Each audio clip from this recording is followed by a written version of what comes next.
Is it on? Okay. Thank you.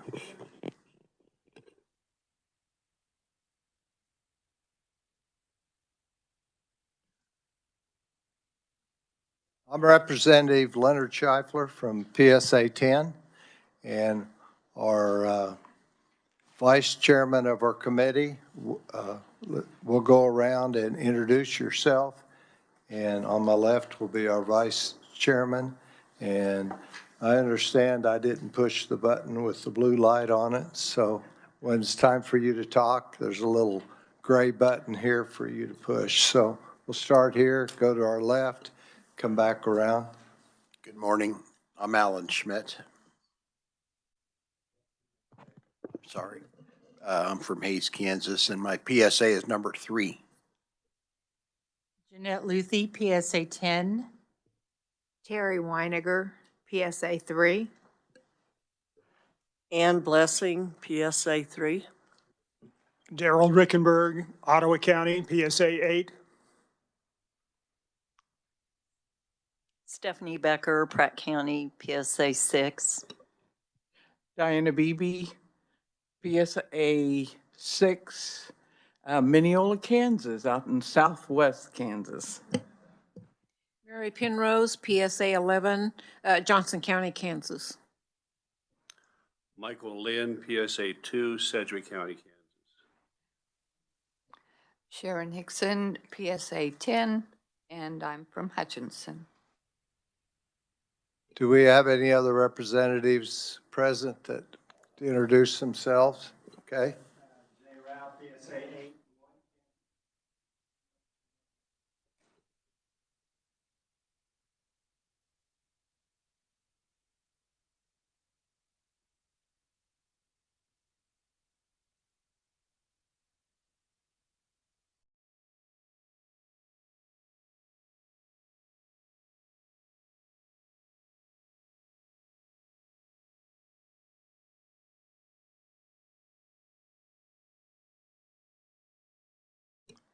Okay.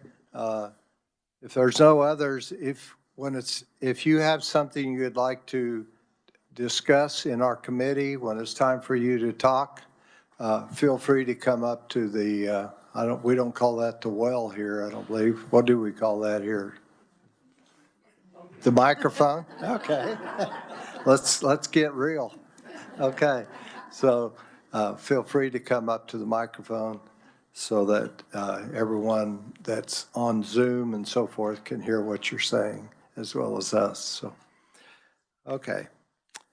So first of all, we'll have the reading of the resolution that we'll be discussing. So is there anyone that would like to read it? That's any English teachers here? Okay, if not, Daryl, could you read it, please?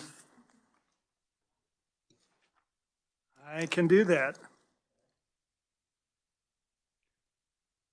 Silver-haired Legislature Resolution Number 4203. A resolution urging the Legislature of the State of Kansas to maintain or increase the current funding for the Kansas Senior Care Act and keep current statutory eligibility requirements. Whereas the Kansas Senior Care Act was established in 1989 by the Kansas Legislature with overwhelming bipartisan support in order to assist older Kansans who have functional limitations that restrict their ability to carry out activities of daily living and impede their ability to live independently. And whereas the Kansas Senior Care Act is a non-Medicaid program that offers residents of Kansas over the age of 60 the opportunity to receive in-home and preventative services at a reduced cost based on the person's ability to pay. And whereas the Kansas Legislature appropriates funds to the Kansas Department for Aging and Disability Services to allocate to area agencies on aging who administer the program. And whereas the area agencies on aging in Kansas serve all 105 counties in the state, and each agency works hard to meet the needs of Kansans requiring long-term care services and supports. And whereas without more funding for services through the Kansas Senior Care Act, as the Kansas population continues to age and the cost of services increase, seniors will be forced to do without necessary services or enter nursing homes.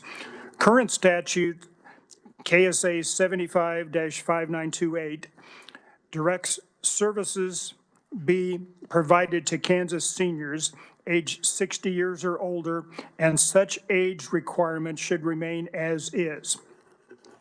And whereas the continued support and funding of the Kansas Senior Care Act program by the Kansas Legislature is imperative for the health and quality of life for Kansas seniors, now therefore be it resolved by the silver-haired legislature of the state of Kansas that we urge the legislature of the state of Kansas to maintain or increase funding for the Kansas Senior Care Act and keep current statutory eligibility requirements.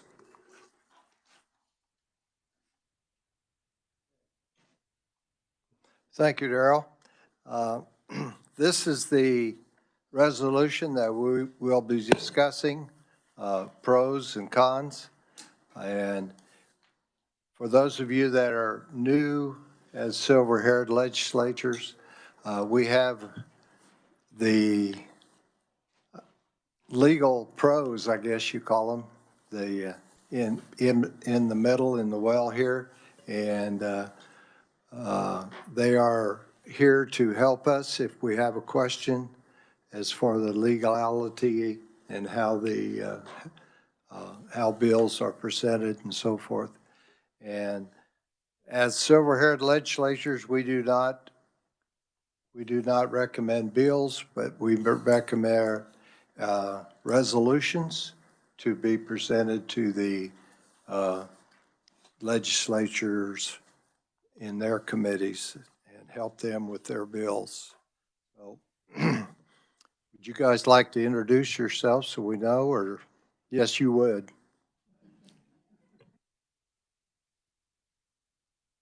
Good morning. My name is Eric Adele. I'm with the Kansas Legislative Research Department. I'm Elizabeth Cohen. I'm also with the Kansas Legislative Research Department. Hi, I'm Jessie. I'm with the Reviser of Statutes Office. During session, my specialties include the budget and children's issues. I'm Adam Siebers with the Revisor's Office. I generally deal with tax and transportation issues.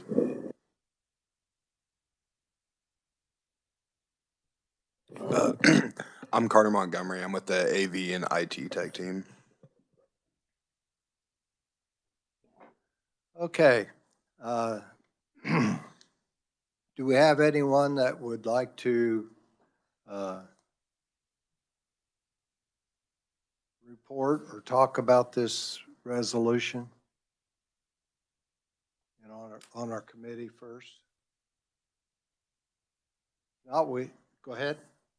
I have a question. Do we have a breakdown of ages of people that are receiving, the help they need or the resources, like 60 to 70, 70 to 80? Okay. They're researching it. All right. While they're doing that, we have a representative that would like to present to us information about the Senior Care Act, and I'll have her introduce herself.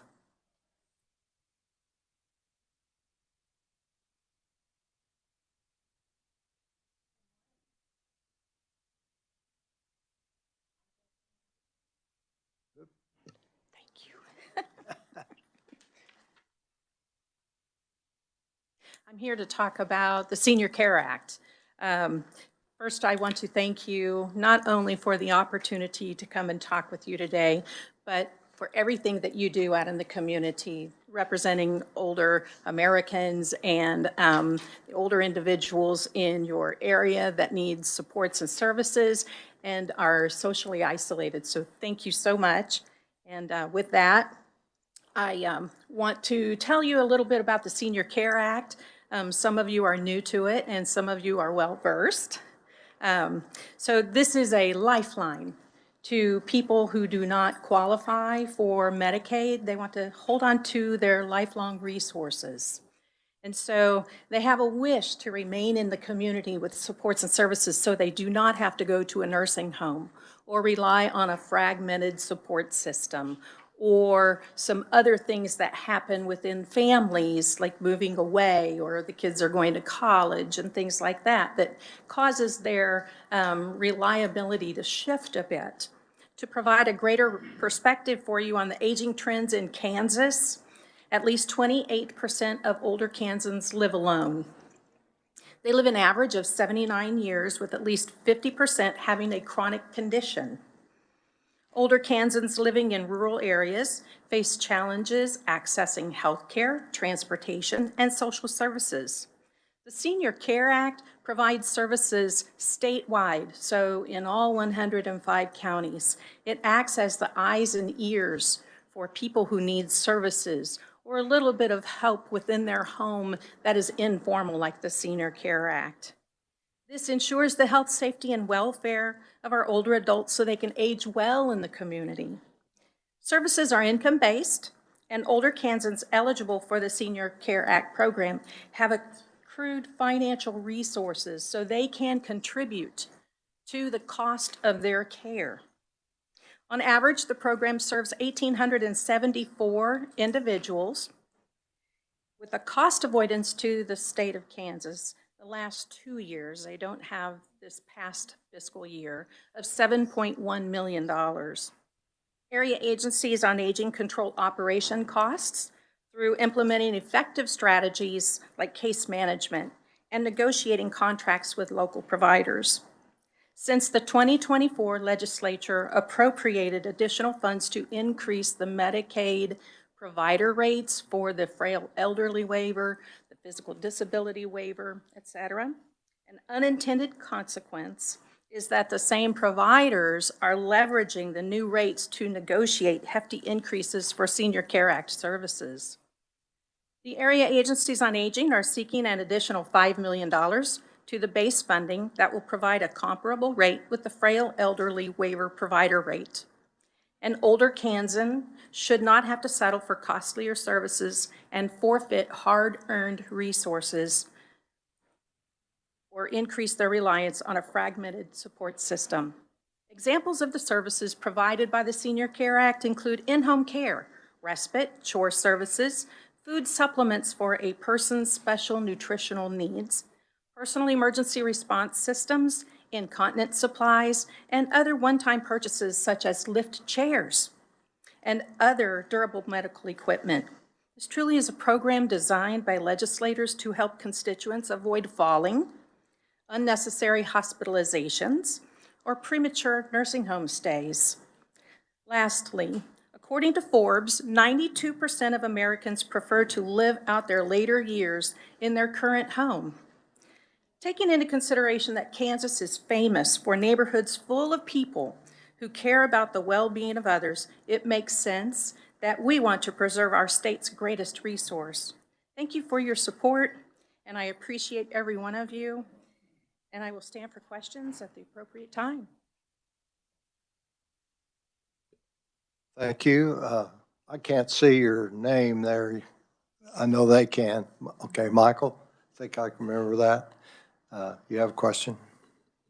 Did I assume correctly that as the state increased the amount of money they were making available, the people that provide the services are now increasing their rates correspondingly? Yes, the costs do not go to the AAAs. They contract out with providers because they do not provide in-home services.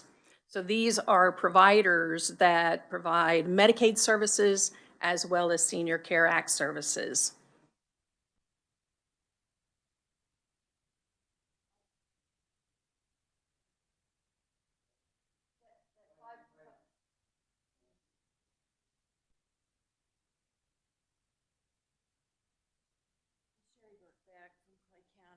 It was my understanding that $5 million that they got last year was for everybody, you know, spread out through the state, right? No. That will be a little complicated, but I'll explain after you're done with your question. Well, that's That was it. it? Okay. That 5 million sounds like a lot of money, but it was spread out over a lot of different areas. 11. So, and I know that our AAA requested 10 million. We thought that was more realistic. So anyway, lots of needs and more money is needed. Okay, thank you. If I may. Let's go ahead and let her finish answering that, and then she can, you have another additional question that, The question I have is just looking at this flow chart that I looked up. Is that pretty accurate how the system works? Can you see that? It goes from it's from figure 1. I pulled it up when I was trying to figure out what I was going to be doing this today. The administration of aging, they have an AOA, and then the flow chart leads into state units of aging and tribal organizations, and then area agencies on aging, and then it drops down to the local service providers and direct services. Is that how it works? So you're looking at services funded under the Older Americans Act. Okay, so there's 3 issues if you're bringing in Older Americans Act. Senior Care Act is one of them. Older Americans Act, which created the AAAs and the services that they provide, which are similar to Senior Care Act, so they can work together to serve people. And the funding that you were talking about is actually core funding. So the AAAs have never had core funding, and so a lot of their administrative work, overhead, insurance, has not been adequately covered by the other programs. To give you an example, one of the AAAs has a large transportation program because in that area there isn't anything else. And their insurance rates increased by 100%. And so when we look at the core funding, that is totally separate than the Senior Care Act.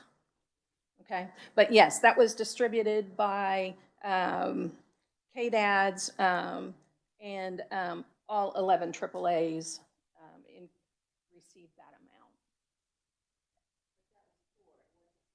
That's core funding only, yeah. So Senior Care Act is specific to those, the statutory program that creates it for individuals 60 and older, and the AAAs do not provide any in-home services like I mentioned before. OAA provides some services that the Senior Care Act does not provide. So when I mentioned the dietary supplement, like Ensure, the Senior Care Act does not pay for meals. Older Americans Act does, however. So there's some of those things that they can blend with those individual plans of care through an assessment that helps that person get the holistic services that they need to remain in the community.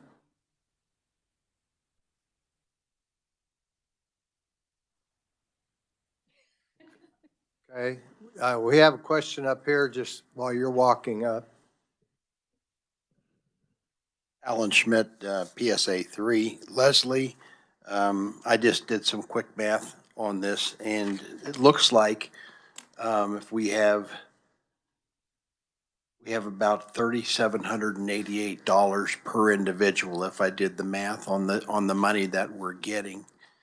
But I don't know if that's enough, and I think that only serves, you said, 1,874 Kansans. So go ahead. The plan of care cost right now is $1,445, okay? That has not changed for many years. I think like 20 years or something, without going back to my notes. And so what we're also trying to do at the same time is change the regulations. KDADS is working on changing that $1,445 to $3,000 a month. And so based on that, the assessment, the plan of care, one-time services, that's about average, maybe a little high for some individuals.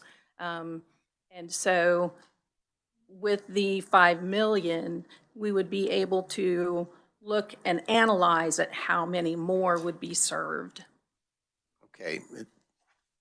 If I just continue with that, in the beginning of our resolution, we say that we urge the state of Kansas to maintain or increase. I think we need, because I'm looking at the last be it resolved, and we say maintain or increase, but the second last whereas on your paper here says without more funding for services, so it looks like we need to increase the funding. You're probably going to address that? I'm glad you caught that. We need to be consistent on the resolution, so thank you. J. Rao, PSA 8. I have two questions. First of all, in what we were just talking about, as the population ages, as the baby boomers hit, has the percentage of increase in funding kept up with a percentage of increase of senior citizens? Well, that depends. A lot of times what happens is individuals who are just getting into their 60s, they don't have those chronic conditions. When we're looking at individuals 80 and over, there's going to be more and more need. So to look at the breakdown by age, that gives you an indication of people who are receiving the services by age, but it doesn't tell you whether that funding is really keeping up with the individual needs, right? So there's all of these variables that go into a plan of care. So a person might have, let's say, 3 chronic conditions, but they have a very strong support system, okay? Then you have someone with 1 chronic condition without a support system, right? So it varies based upon the need of that individual and their support system, including their resources. And my second question, is there a waiting list? And if so, is it decreasing or is it expanding? It depends. It depends where you're at, right? So one of the AAAs has a large waiting list, right? And then there are some without any, right? The wait list is somewhat maintained at a lower level because of that blending between the OAA and the SCA that is possible. So the AAAs are used to doing that, and then that helps them with providing some of the services to meet those needs.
So it depends what you're looking for, right? You can go on to K4AD's website, www.k4ad.com. Okay, slow down a little bit. I can't. I did that on purpose. Say that. There's actually a couple of things. So you can go on to K4AD's website. Okay. And you can either type in Kansas Association of Area Agencies on Aging, K4AD, right? Or you can go directly to the website, and that's going to be www.k4ad, It's.org. I said com, I was wrong. So you're saying K4, the number 4? The number AD? 4. Will you have that available so that we can Yes. spread that? I appreciate it. We also have a landing page, wehelpkansas.com. And that will take you to all sorts of information, including links to the current ADRC call center that will give you all sorts of information that you request. You don't have to be a customer.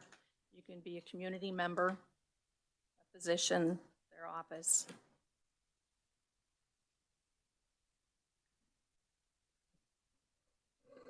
Well, I'm sure everybody else knows, but what does ADRC stand for? What is what?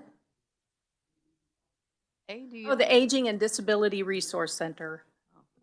Yeah. Thank you.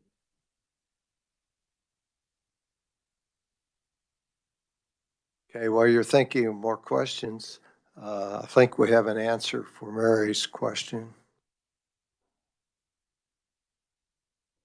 I have a partial answer for you. So in the, let me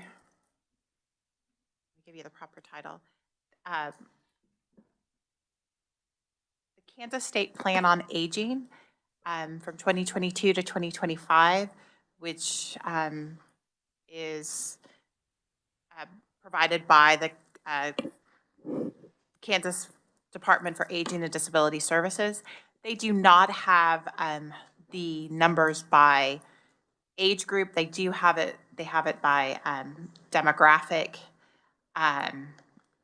only. So it does not appear that those are readily compiled and available. But that report does kind of give an overview of everything that's happening by KDADS, the Silver Hair Legislature. You know, all the aging programs are listed in that report and what the plan is for and the various goals that they're working towards. And it's called, as I said, the State Plan on Aging from 2022 to 2025.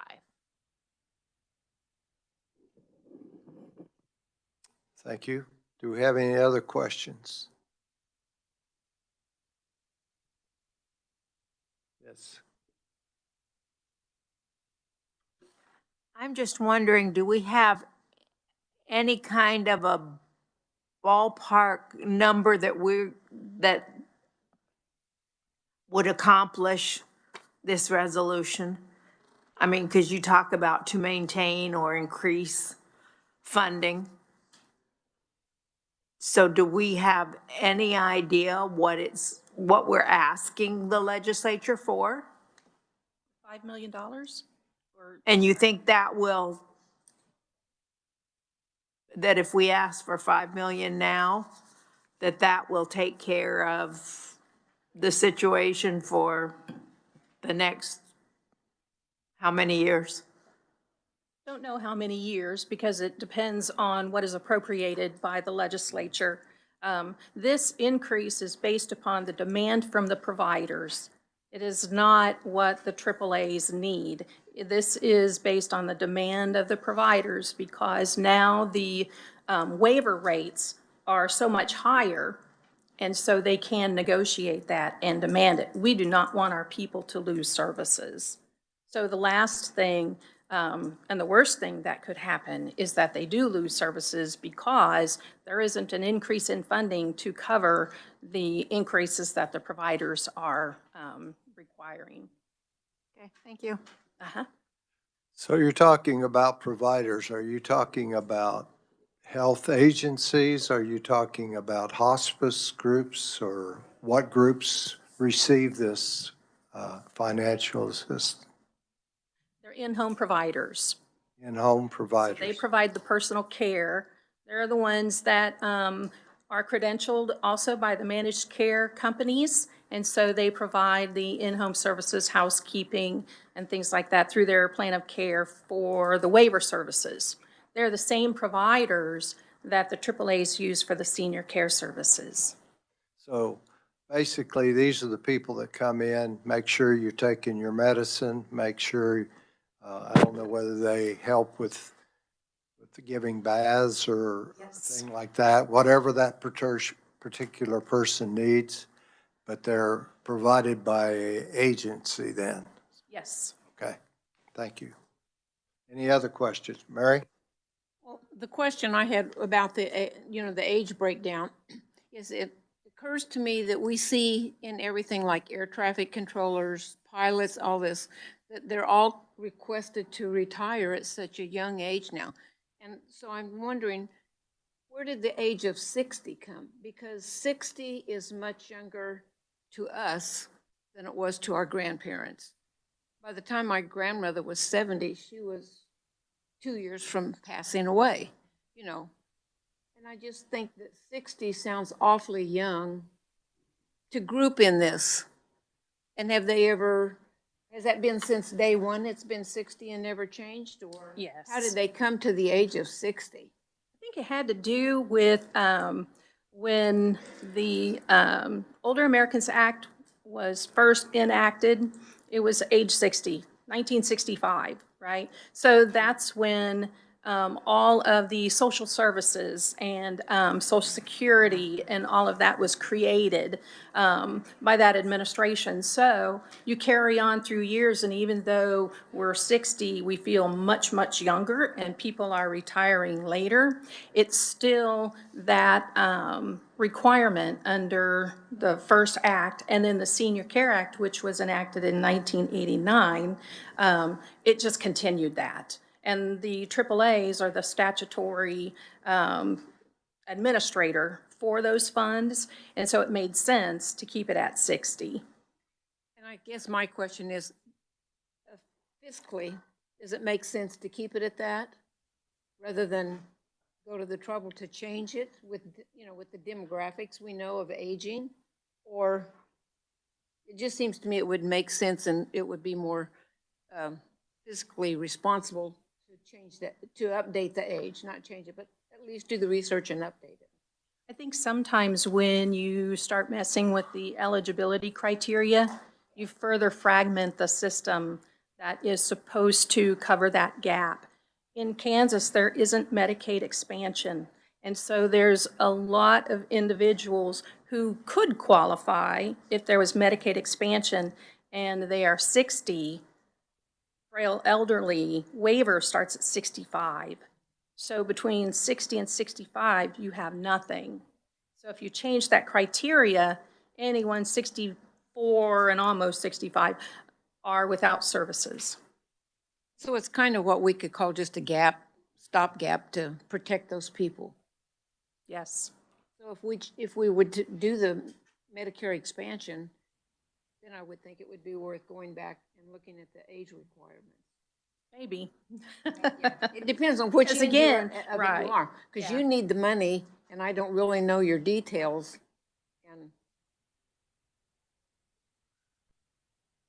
Way I understand it, in your beginning discussion, you said that most people between 60, when they're younger, they don't need these services. It's only as they get older, the older they get, the more these services are needed. Is that correct? So they start having chronic conditions, but the older you get more, right? So you can be 60 and have congestive heart failure. You can have pulmonary disease. You have cancer, right? So there's things that do hit you even in your 50s, right? But as you get older, there is the more likelihood of it getting worse, and taking on more. So that age span between 60 and end of life is very important, especially if you don't have a support system. And in the very rural area, they do not have a support system. Okay, we have someone that would like to speak. Ida? Yes, and my thought was on the age of 60. The other term she keeps using is fragmented care system. I wonder if fragmented care system is worse today than it was years back, when people live nearer family, kids stayed closer to home, that kind of thing, but I have no idea. Thank you. We have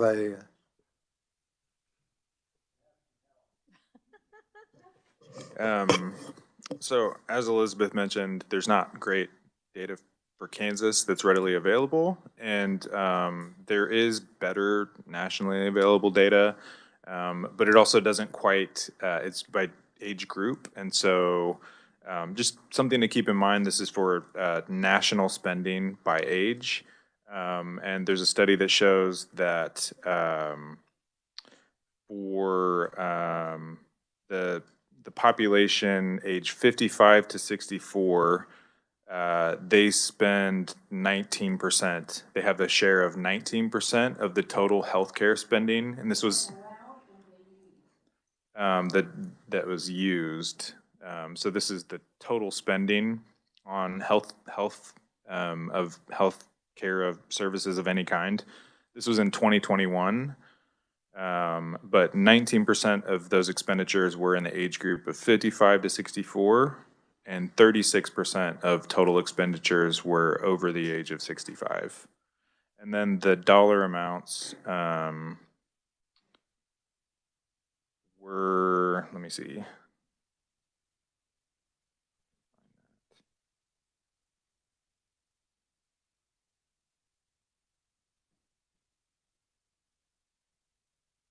For the 55 to 64 age group, average total health spending per year was $10,319, and for 65 plus, $14,179. One thing I have trouble with data is we go back in the early 20s.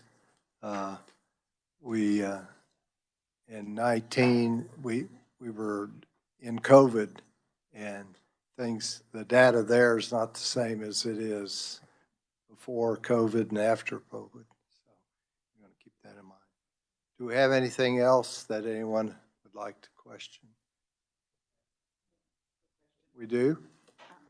Regina McPherson from PSA 7. I'm trying to wrap my hands around all of this, but I think what you're saying is the increase is needed for increase of salaries. And you look at almost every, I mean, you look at the labor issue that was earlier in the week, everyone wants more money. So do you have an average salary? And I know that would be different outstate Kansas than it might be in the metropolitan areas. But how much are care providers making? I would assume it's not a lot, because that was one of the things that was discussed, I think, this morning when the young woman talked about the needs of Kansas, and healthcare workers was on the top, as I recall. So I'm assuming it may be very difficult to get providers. Thank you. Any other questions? Okay. Another question, based on some of the things I asked you earlier. In a meeting we had as a group with somebody earlier, they had this thing called Age-Friendly Kansas. Are you familiar with that at all? Yes, matter of fact, I'm part of that, and then we have some executive directors who are more involved. A lot of what you said was similar to what this other person was saying, so this would be a place that may eventually lead to more information then about this type of stuff for the elderly. For statistics and information. Just information. Yeah. I think for information, when she had mentioned the state plan, there is a description of all of those services. Yeah, I got a copy and of the that. needs I and downloaded a percentages. PDF on that,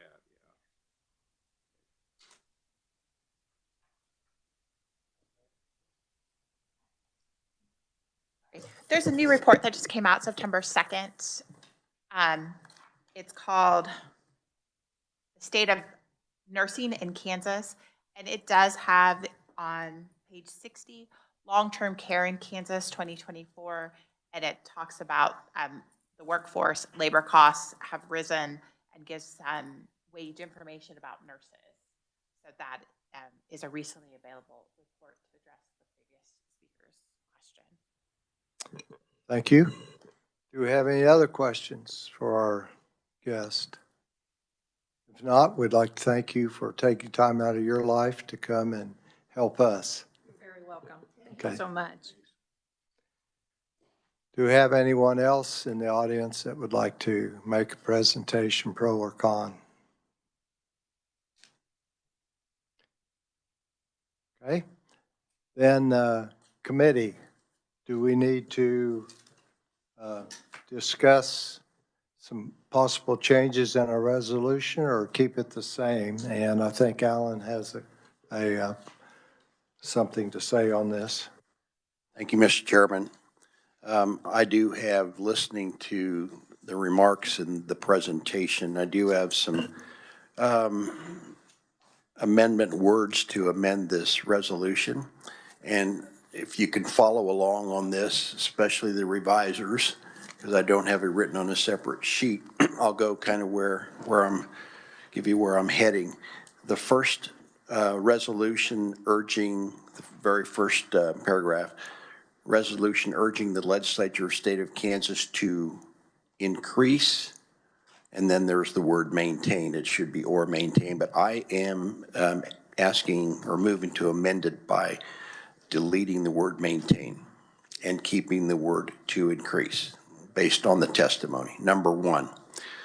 So I don't have any other changes until we get down to the. Hey, Alan, let's take it one at a time. Okay. Okay. Well, I'm gonna have 4 of them. You sure you want to do that? Yeah. But it's all the same. Go ahead. Right. You're the chair. So what we're saying is in line 1, we're going to scratch out increase or maintain. Yes.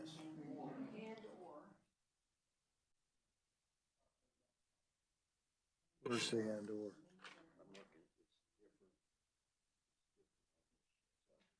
Okay, I'm looking at the wrong one. Yeah. The one that was passed out, maintain or increase. So we want to scratch out the word maintain and or. Yes. That's it. All right, okay.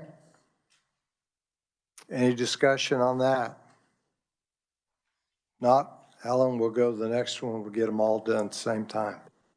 All right. Thank you, Mr. Chairman. So we go down to 1, 2, 3, 4. The 5th whereas. Hopefully these read the same as the ones that we had gotten. And it does say in this whereas without more funding for services, so it sets us up to say we do need more services. I would like to move to amend this starting after the first comma, where it says, as the Kansas population continues to age. I would like to amend that, revisers, to as the Kansas aging population continues to grow, okay? Because that's what's happening. Where are you at? I'm on the 5th whereas, and now I'm on the 2nd line of that whereas. You got it so far? Okay, so on the 2nd line, I'm saying, as the Kansas, and I'm adding the word aging population continues to, strike the word age and add the word grow, and the cost of services increased, blah, blah, blah. I have no other amendments on that line. Yes, Kansas aging population, and it would say continues to grow. That would be my next part of that amendment. Okay. Is there any discussion on this? Is the grow the proper word or should we change it to something else? Increase. Professionals? Grow's fine? Well, can I say why I use the word grow? Because later, right in that same line, you have the cost of services increase. So you have 2 increase in the same line. Okay. So I said grow to give it a different, same meaning. Can we change the aging population instead to 60 plus or senior population? I'd be okay with that, Mr. Chair, if you want to say senior instead of aging. True, good point. I'd accept that in my amendment. Okay. Okay. So we have before us, we have the possibility of changing aging to, what was the other word? Seniors. What are we talking about? We're talking about seniors. Okay, so what's your thinking? Keep with, all those in favor of keeping aging, raise your right hand. All those opposed? Okay.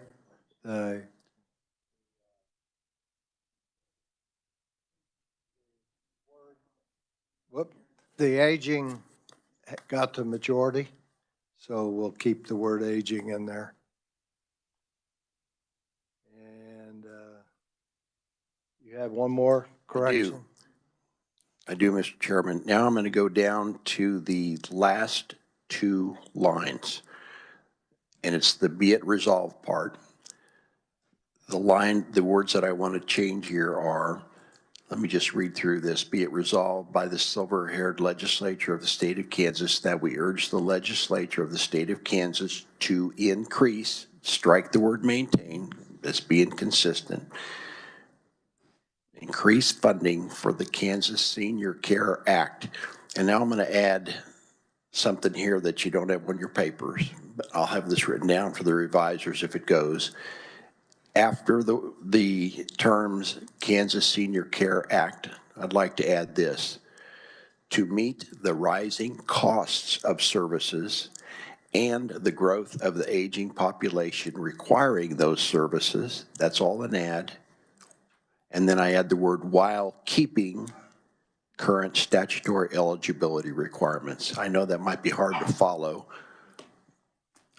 And if you want me to read it again, I can. Yes. All right. So it starts in the second line of the be it resolved, where I'm going to keep the word increased and strike the word maintain. You all there? Good for that. Okay. And then I'm adding this thought after it says Kansas Senior Care Act on that second last line. This is what I'm adding: to meet the rising costs of services. Okay.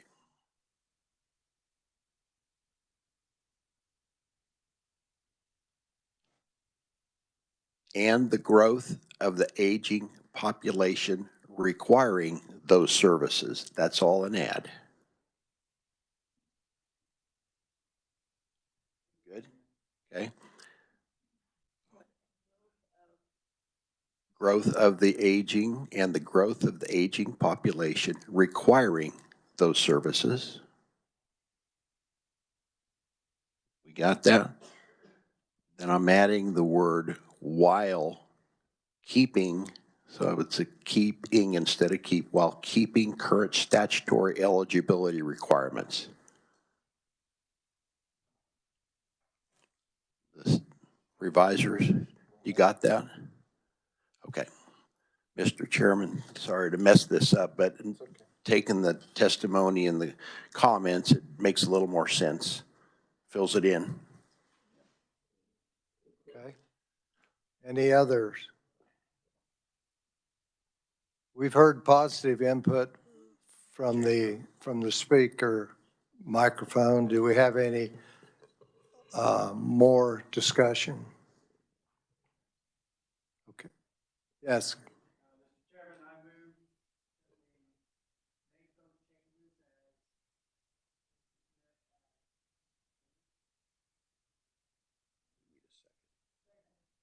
I already moved it, but we need a second.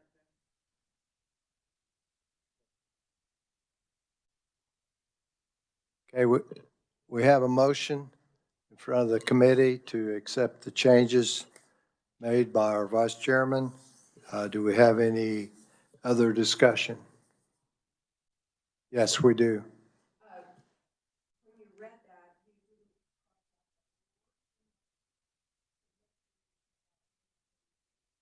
Thank you, good catch. Okay. Yes. Good morning, committee. Jesse with the Revisor of Statutes Office. So when looking at the resolution, the first part, a resolution urging, that's the title. That sentence matches the be it resolved clause. And this amendment would add language to the be it resolved clause. So my question is, do you want the title to match the be it resolved clause, since the clause is adding language, or keep it just in the resolved clause?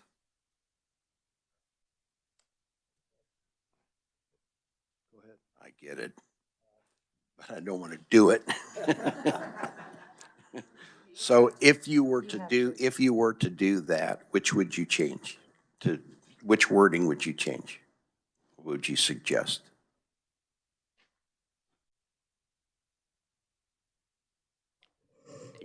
From our perspective, it's really up to you. As the legislators in this instance, but it is fine being just in the resolved clause. I just wanted to bring it to the attention of the committee that those were previously the same sentence, and now there would be a difference between the title and the resolved. Mr. Chairman, I'm okay with how it reads because if you urge, that's a verb. We urge. So it fits to me. I'm okay with it. Okay, he's okay with it. How about the rest of you? A lot of people, when they read something, they read the first line or first paragraph, and that's not included in there, so it's up to you. Go ahead. I'm just not sure what she's talking about. Are you talking about the brief? Yes. On this page here. The first sentence where it starts, a resolution urging, that's the title. Okay. And that is the exact same sentence in the last 3 lines where it starts, be it resolved.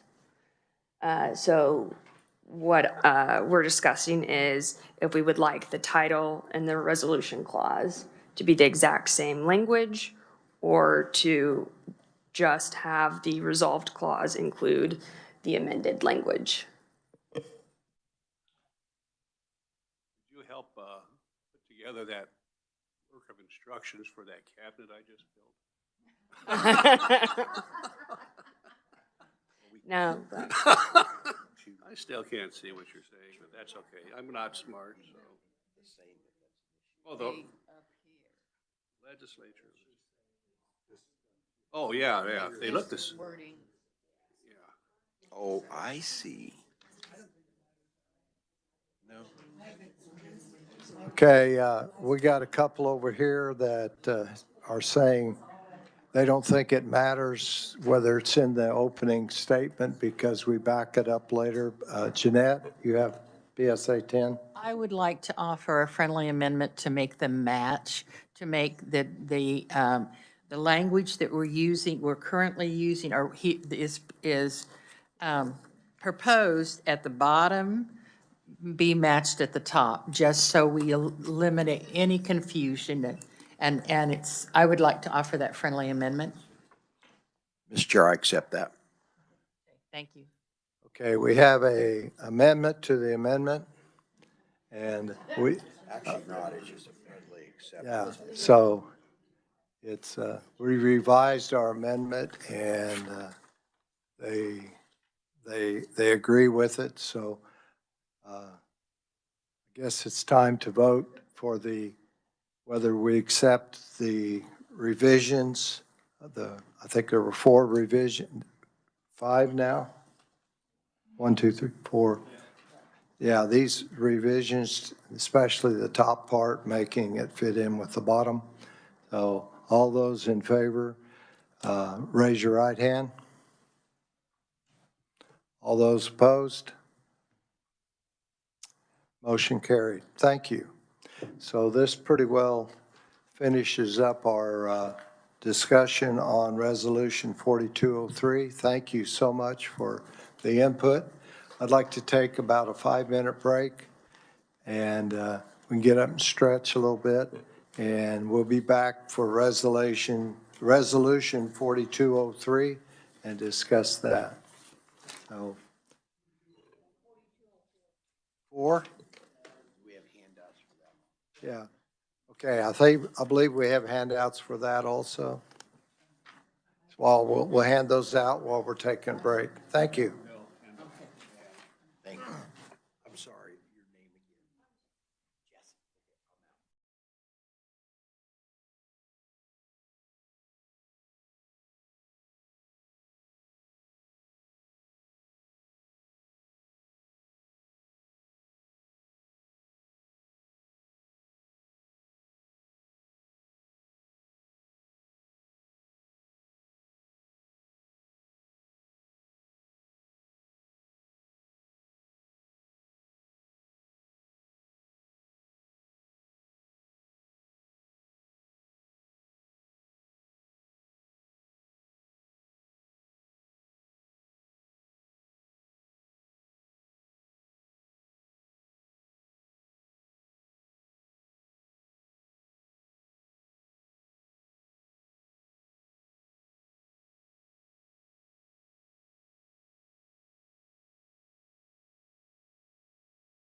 Resolution 4204. And I can't remember who, I'm short-term memory. Oh yeah, Darrell read the last one. Is there anyone else that would like to read Resolution 4204 before I call on you, Stephanie? Okay. Okay. Silver-haired legislative resolution number 4204. A resolution urging the legislature of the state of Kansas to continue supporting and funding collaborative, community-based transportation for senior citizens.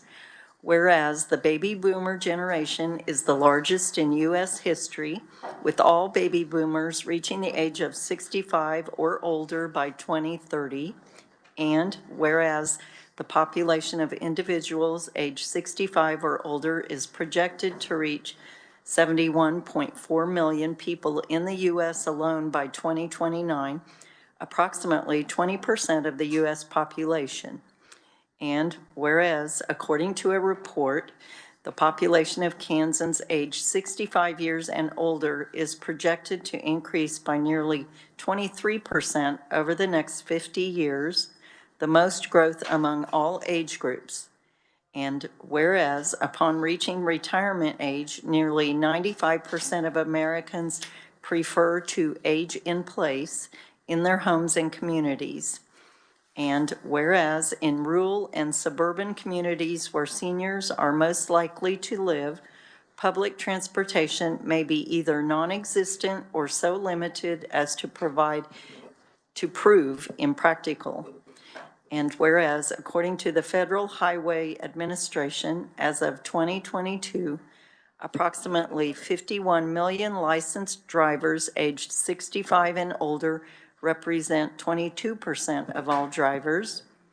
And whereas CDC statistics show that motor vehicle deaths involving drivers aged 65 and older increased from 9,102 to 9,547, an increase of 5% from 2021 to 2022, a statistic that could continue to grow as the average age of the driving population increases. And whereas for the seniors of Kansas and the nation to live successfully in their chosen communities, they must be able to access medical and other essential services. And whereas, according to a 2021 survey by the National Aging and Disability Transportation Center, more than 40% of older adults rely on family, friends, and neighbors for a ride. But those who live long distances from their families or who need more frequent rides to receive ongoing medical treatment require more formal services. And whereas inadequate transportation hurts seniors' physical and mental health by decreasing their access to needed medical services and increasing social isolation, contributing to the possibility of placement in long-term care facilities at a significant higher cost. And whereas the seniors of Kansas and the nation face an ever-growing mobility crisis, and whereas a collaborative community-based transportation system that is developed through cooperation between local entities and state agencies, and that creates multiple transportation options for seniors in any given community, could help combat this mobility crisis and create a positive quality of life for seniors. Now, therefore, be it resolved by the silver-haired legislature of the state of Kansas that we urge the legislature of the state of Kansas to continue supporting collaborative, community-based transportation systems, including micro-transport support in rural and remote areas for the senior citizens of Kansas, and to increase funding for such systems. And be it further resolved that we urge the legislature of the state of Kansas to support the involvement of and control by local entities in establishing these collaborative community-based transportation systems. And be it further resolved that the Kansas Department of Transportation, KDOT, study and identify transportation needs in rural and remote areas and develop and implement plans that support those needs. And that KDOT coordinates with local entities such as county and city governments, area agencies on aging, the Silver-Haired Legislature, or other organizations to establish effective rural and remote transportation plans. Very good, thank you. So, most of you were probably here during the first resolution, but we have some more committee members that have entered, and we'd like for them to introduce themselves and tell what PSA group they're from. So rather than walking up, we'll just have you stand. Thank you.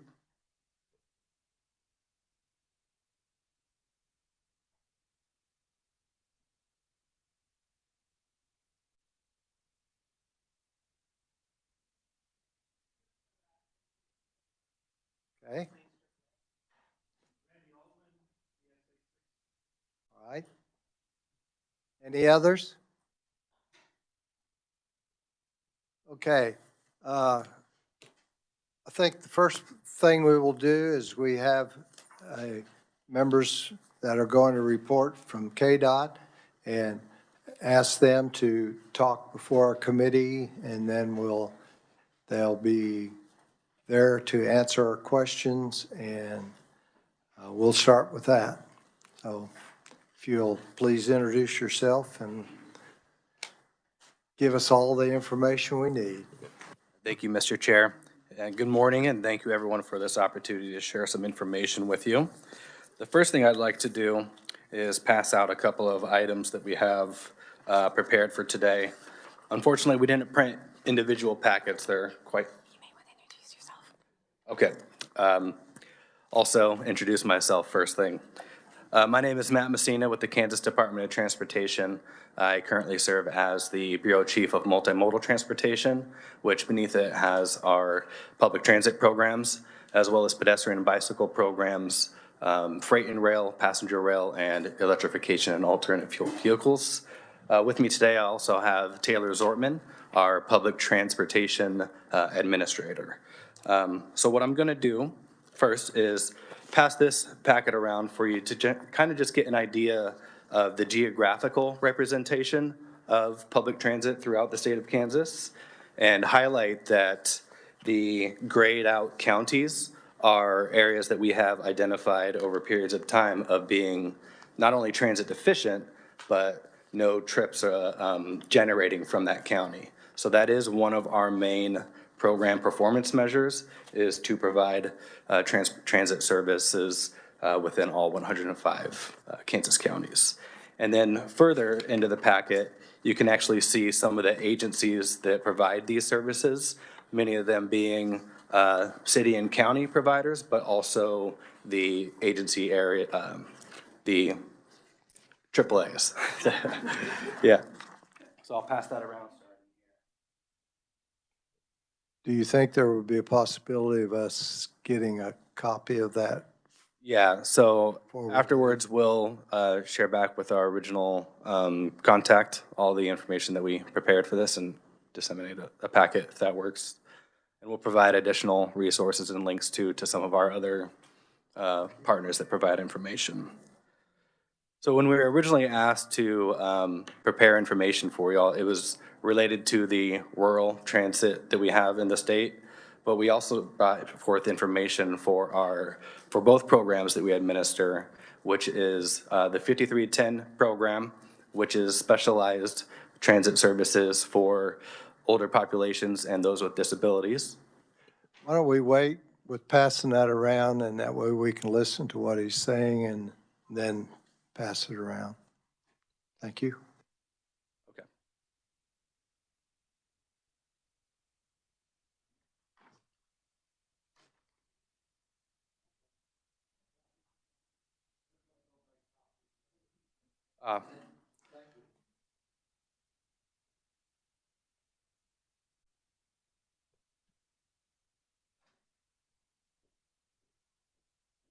Apologies for making the one to share.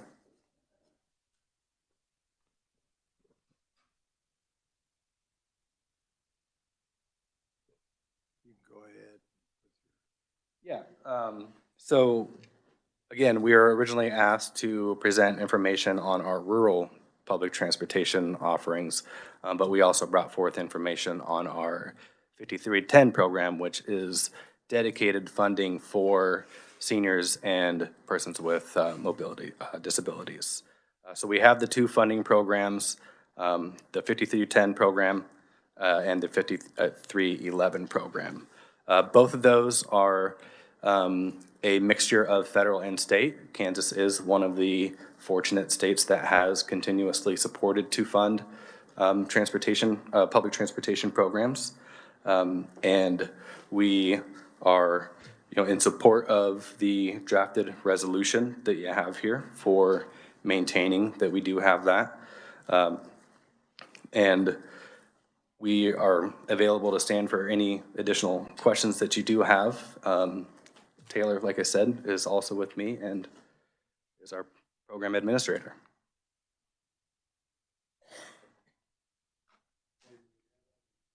Do you have any questions?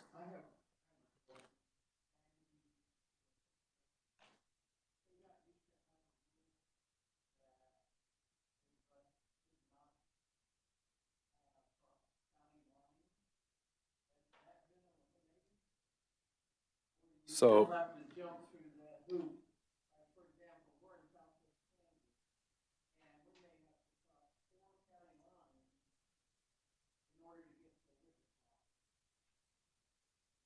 yeah. We would have to go before each one of those counties and ask permission. Yeah, so I'll let Taylor elaborate, but that would not be a KDOT rule. That would be a service or county related rule. And then there's that coordination that we facilitate.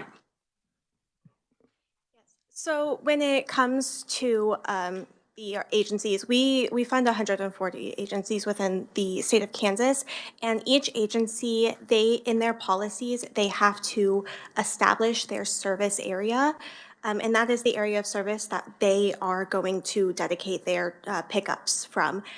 Some of them will do additional service, which we call regional transit, which is going outside of their service area to take others. But that is not a requirement that we make of them. That is something that they have to establish in their own policies, whether they will allow. And sometimes they will have a dedicated service area and then a certain mileage outside of the service area in which they will take travelers outside and bring them back. Does that? Yes. It is. Most of our transit agencies are willing to go outside of the service area, especially to like hospitals. A lot of dialysis care is outside of dedicated service areas, and so we do have a lot of agencies that will take outside. There are certain agencies that will not. However, that is something that they have to establish within their own policies.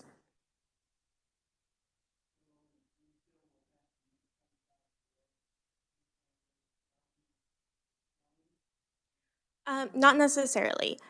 So you may be in a service area that does have regional service. However, if you do need to get somewhere and you don't have your transportation service does not allow for that full trip, we do have some mobility managers in Kansas that are dedicated to assist in transporting from one location to another, even if the transportation system is not willing to go that far.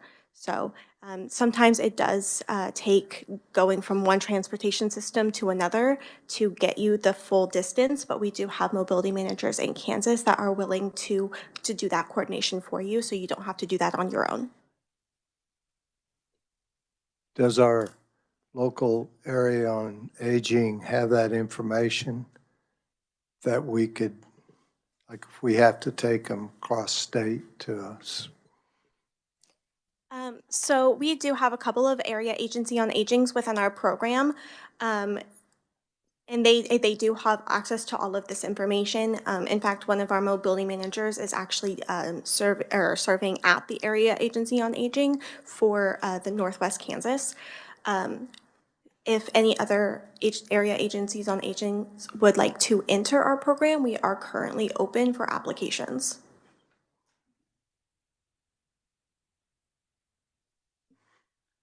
Taylor, can you define what a mobility manager is and who hires them?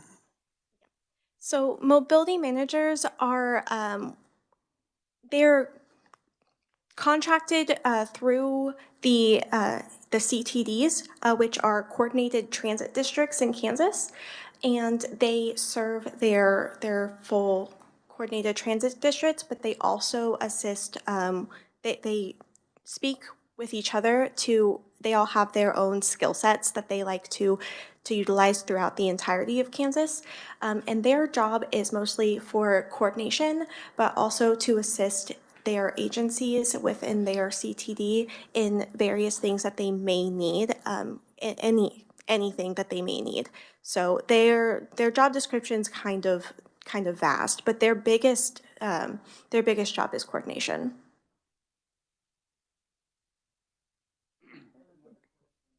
Okay, Diane? A couple of years ago, KDOT came and presented some information to us and said that they were going to establish or going to be working in Northwest Kansas to set up a transportation program. Was that transportation program set up? Because that's what he said was in line. They had spent all the rest of the times in this counties, in this county, in this area, in this area, here, there. The only two areas that haven't been serviced was Northwest Kansas and Southwest Kansas. Was there anything done in either one of those? Yes, so I believe you were talking to Steve Brom in Southwest Kansas. Who? Steve Brom. Oh, yeah. Possibly. At Ulysses. In Ulysses. And he did end up establishing Southwest Health Transport, which is one of our 5310 specialized transportation agencies. They do have a fixed route service operating now that runs 3 days a week outside to cross 2 counties to get citizens of Ulysses and the surrounding areas to the hospital for their appointments. It is a first come, first serve. They are currently in discussions about expanding that service. So hopefully that we can get some more service in Southwest Kansas. 2 years old? Yep, it is currently 2 years old. 2 years old, yeah. Mhm. It took some time for them to get ducks in a row. Yeah, 3 years. That's what it took him to do that. I mean, We still don't know that it's there. yeah. You And live there. yeah, I mean, it doesn't come into my county at all. I mean, we're still 3 counties away from us to connect with Ulysses. So, I mean, it's going to take a networking. I guess my question is KDOT interested in running that program through statewide? And providing a coordinator so we connect the dots from, let's say, Ulysses, clear to Kansas City because of a health problem? I would say that, yes, we're in support of that because one of our main goals is to provide a mobility manager in each of the coordinated transit districts. And if you look at the coverage that we currently have, it's not representative in Northwest or Southwest Kansas. And that is an area that we've been targeting year after year, providing education and information on the availability of funding a mobility manager. We just haven't had any traction with, say, a host agency. And yeah. Because it's going to take quite a coordination to coordinate clear across Kansas, north, south, east, to west. Yeah, absolutely. And we're already, what, 5 years behind from when we first talked about it, and we haven't done anything. And I'm wondering if it's on us or on them to start setting it up. We funded at 100% for 2 years. That's no cost to the entities that would be hosting. And we also cover it at 90% from and on. Yeah, that's because she's asking about the coordination. So the mobility management program, as of July 1st, is now funded at 100% for the foreseeable future. So it's no cost to the agencies or CTDs. These are incremental changes that we've made to make it more attractive and attainable. Yeah, 100% would be nice. Yes. We don't get 100% from much of anything. Right.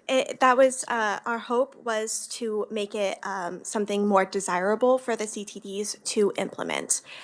So now all we need to do is work on getting a host agency in both Northwest and Southwest Kansas, so that way we can get a mobility manager in those areas. So do you have information about being a host so we can pass it out at home and scare everybody away? But I can get you some information. that would be great to know and have that in each area, or what do you call them, regions or what? Just districts. Every district needs to have that information so they can move forward, so we can start closing in the dots. So, okay, thank you. Mary? And you might know about this program, and I don't believe that it's in Missouri. It is not a MoDOT program. It's called OATS, and it's Older Adults Transportation. And I've had experience with it personally with my mom, but I've also seen it, it's statewide. It's not just a by county, by county, by county. Because in Kansas City, you will see the bus everywhere, and they're vans, and they'll take you anywhere. Get your hair done, you know, go to the grocery store, and it even came down to, they found a facility that was doing bingo on Saturday night. They make the rounds and they go pick people up and take it. Well, then I leave the Kansas City area, I see it in all south of Missouri. It's everywhere around Branson and the lake. So they're transporting people all over, you know, throughout the state. And I have a lot of information, but one of our members in our PSA was going to take this over, and now she's gone. So I don't have that information readily. But theirs is funded. I don't believe it's completely funded by the state because they get grants. Like the Kauffman Foundation gives them grants. Lebanon gives them a grant somehow. Nixon, everybody, they get their grants to support this foundation. And it's of no cost and no questions to the users. And it's readily available. And the difference you see of like an 80-year-old person who is going somewhere socially, when their mental health is well worth every bit of it. And I kind of have always wanted us to research something like that instead of putting it all on the state. You know, we depend on the government to take care of everything for us. Well, I'm sure the government has a hand in this one, but it's not responsible completely for it. And they're more than willing to show you any information if you contact them.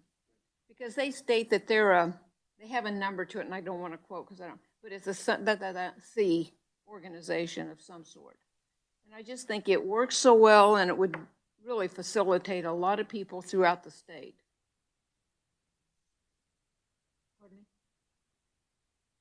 Said it's probably a 501c3. I think that's it, but I'm not positive, but I think it's well worth looking at versus putting it completely county by county. This is just statewide. Yeah. Well, thanks for sharing that, and that's something that we can look into. Well, and maybe we need to do as much as Mm-hmm. not just put the onus on Yeah. you, but we need to further look, to say, would you please, and when I did talk to the lady at the Oats, she said, we'll give you all the information, you can come down here, you can do whatever, and they'll get you started. So I think it needs to be maybe the state be part of it or get it started and then go from there. Yeah, I don't think we can just depend on the state to do it. I appreciate you mentioning that. I would say we're always available, make ourselves available to be part of any conversation, especially if it's going to improve our connections in our transportation systems. So that's something that you'd like to help set up. We'll be available. We'll share our contact information with this. Okay, Terry has a. Just kind of a question and clarification. It's great if we can expand the reach of our transportation facilities. I guess my concern or question is if you're transporting the elderly or the disabled and you're going from one county to another to get them to a hospital, are we going to run into any kind of liability if their health isn't really good enough? Should they be using an ambulance service or some kind of other medical specialty treatment? I just don't want us to be confused on what we're asking for. And I don't know when you guys are talking about these transportation going from county to county and things like that, what are you thinking about, I guess? So when we're talking about these specialized transportation services, they are not supposed to be used in lieu of emergency medical services.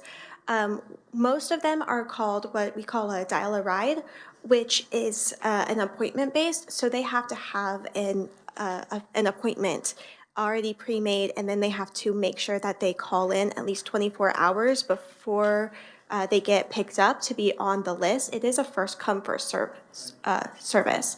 So they're not calling these transportation agencies for emergencies. They're calling them to get to pre-appointments. No. Yeah. Okay, good question. But I think most of the time is that you would require your drivers and whoever else is your appointed person on the bus to have first aid and CPR. That would just be a standard thing that you would request. Drivers would be limited in the assistance they can provide, but a lot of passengers have companions that as part of that trip. Okay, we have another question. Just some comments I want to address. J-Route PSA 8, and I'm on our Metro County, Osborne County, Jewell County, Solomon Valley Transportation. I've been on it since 2011 when we started it. It was one bus with a husband-wife driver. We now have 7 buses with 17 drivers, a transit manager, and 2 people to take the calls. That's some things they can do. What do they do? First of all, it's not all medical. Great example. My wife is coming from Beloit to Topeka today for the banquet tonight. We will cross 6 counties, not counting the original Mitchell and the destination Shawnee. When I had my hip replaced in Lincoln, Nebraska, they came up and picked me up and brought me back because I couldn't drive. When I go to my cardiologist in a meeting from Lincoln in Marysville, they'll take me up and bring me back. We go to Omaha to the airport. We go to Kansas City to the airport. We go to Wichita to the airport. We go to the cancer doctors in Patch. We will go anywhere. so it's expandable to whatever the county, the transportation system desires. But here's the key where we lose a lot of counties that don't want to get involved. We just started our grant funding cycle. Grant goes in mid-November. Mitchell County will raise about $90,000. That's our local people having dog in the fight. Jewel and Osborne County between them will be somewhere around 65 to 70,000. Then that is matched by KDOT. 3-to-1 primarily. So what you're talking about is our 5311 General Public Transportation Service, and that is 50% federal funds, 20% state funds, and 30% local funds. That's right. So we look at it as about, depending, because some are a little higher than others, but we look at it as about a 3-to-1 match. So if we raise between us $160,000, then we know that we're going to get $300,000 from KDOT and the Federal Transportation Authority. And that's where the big bugaboo comes in, because while they will give you great funding right off the start and continue to do so after that, most counties don't want to go door to door to their businesses and their private citizens to raise the money. And that's where it's effective, because that's a lot of work. I spent 2 days before I came down. I'll spend 3 days when I go back contacting our stakeholders, and we have some great ones. Some of them are businesses that give quite well. Some of them are local people that give $100. But that $100 is worth $300. That $500 that I just collected on Monday or Friday, that's worth $1,500. And that's where those continue to match up. And so when we talk about, we have areas that are reluctant to keep going and we want them to provide, but the big decision is, to the citizens of that area, do they want to have the effort put into it that KDOT can match so that we can have a quality transportation system? But I'm here to tell you that we can. Because like I said, my wife's coming down today. She didn't want to come down 2 days early. No. She didn't want to drive me home from Lincoln. But SPT did. And that's what it's for. Not just elderly and those with special needs. Is that free of charge? Or do you charge? Within the 3 county areas, it's $3 round trip. If you're anywhere else, technically it's $8 round trip, but it's a suggested donation. It's not, and like we'll write $120 check today for them bringing her down. And most of the people that we take to Kansas City, to Wichita, etc., they know what it costs them for parking at the airport for 8 days. And they're more than willing to pay that to SPT because number one, that's tax deductible. It sounds to me like you have a good model for what maybe we should be working towards, because it sounds so much like the oats bus. Yeah, because I always think about, I tell this story is my mom thought, well, I'm not getting on a bus with a bunch of in a van and and then I go out one day and she's getting all dressed up and drinking. I said, where are you going? She said, I'm going to bingo because I told Jay I'd be there and I told Ann I'd be there. So it was getting her out of the, and it was tips to the driver, which were not required, and if you wanted to make a contribution. But like you said, we got to get skin in the game. That's right. Because it's grants on oats. Well, then, as an example, last year when they brought her down, then after they dropped her off, it went on to Kansas City and took client to the airport. Yeah. So you've got a good model. That must be up here. So we have He's from Beloit, he said. Yeah, I think so. We have a raffle. We have a raffle and we raise about 17 to 20,000 for that. And then again to them, we are getting ready to build a new facility that will have storage and covered storage and fence and the whole bit. And that's a 90-10 grant. That would be a separate. That's not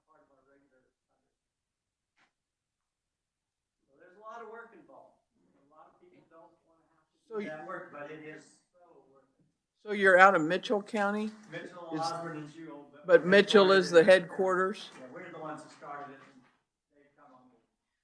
Would it be one that could be expanded to accept other? We've talked to Smith. Uh-huh. Cloud would like to have us come run theirs. Yeah. We're not interested in Yeah. doing that. Yeah. We want one, but we don't want any skin in the game. Will you come do it for us? Yeah.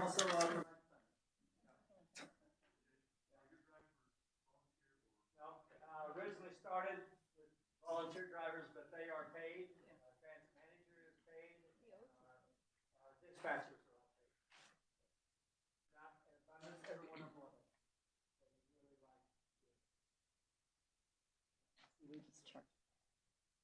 Okay, well, thank you. Do we have any other questions for our microphone? We have one back here in the corner.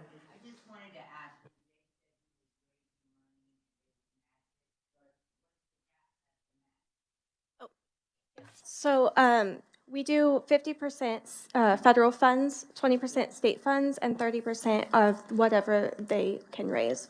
And that is done once a year. Our applications open the first week of October.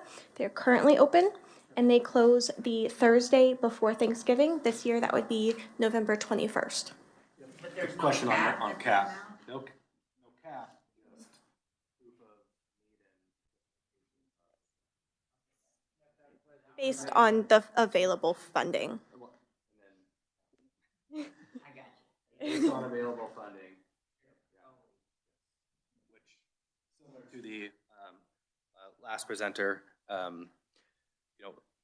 costs and expenses have been going elsewhere to where we used to have them reserved for expansion of services, vehicle costs, technology costs, and then driver shortages and increases in wages have, kind of taken up a larger chunk than previously. Okay, do we have any other questions for them? Not? Thank you so much, and thank you for the handout that you got, and we'll use that, and we may have more questions. We'll see how it goes here. Thank you for coming. Thank you very much. Yeah. Did you want to introduce your intern? I can, sure. Okay. So also with us today from KDOT is Dinesh. Dinesh is currently serving for 1 full year as a rotational engineer, and that's giving engineers an opportunity to see other aspects of KDOT. And I thought there'd be nothing better than to get an introduction to some sort of legislative process that really helps keep lights on and the roads paved and buses running. So Dinesh joined us for this full week, and he's here with us today. Thank you. Thanks for that. Mm-hmm. Okay, I don't know how all this goes into our resolution, but it's time to do that. Do we have, one more time, do we have any more speakers that would like to talk? Okay. All right. Well, I have a question on, in the last part of the resolution, it talks about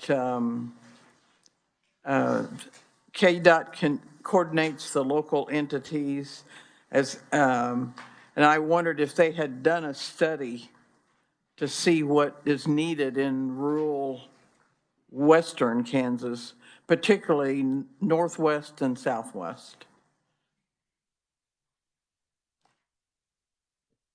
Yes, great question. As we mentioned earlier, that the state is broken up into coordinated transit districts. We have 10 of them across the state, which are identified on that front page map there. Each district is required to have a coordinated transportation plan, a coordinated plan. And they were most recently conducted in 2016, but they are outdated because of services that are now available or no longer available, and it is something that we're looking to replace and renew in the coming years. But I thought they had gotten across the state, and the only two that was left was northwest and southwest. And Yeah, I think you're confusing the difference between a mobility manager, which is a staffed position, I don't or a even think we even CTD. talked about positions. Well, that's what a mobility manager is. That's a hired position that provides the aid and coordination to a district to help talk amongst the variety of transit providers that are within a district. And then also across districts and He actually even came across to states. this a meeting of the silver-haired legislator, and I believe he presented at, like yesterday, Tuesday meeting. like a Tuesday meeting. 2 years in a row. Yeah, 2 years in a row. And I just wondered if those studies had ever been completed. And that's been since 2016. Yes, It's been within the last 3 or 4 years. right. Is there any more information on the study that was being discussed? They just talked about their goal, their vision, and some of the things that we're trying to accomplish. I was on the older drivers task force, and that's where I got in contact with them. And we had some engineers and stuff come speak to. And that's mainly what they were talking about, is this is what we would like to see going forward. And we've kind of gone a little bit different directions.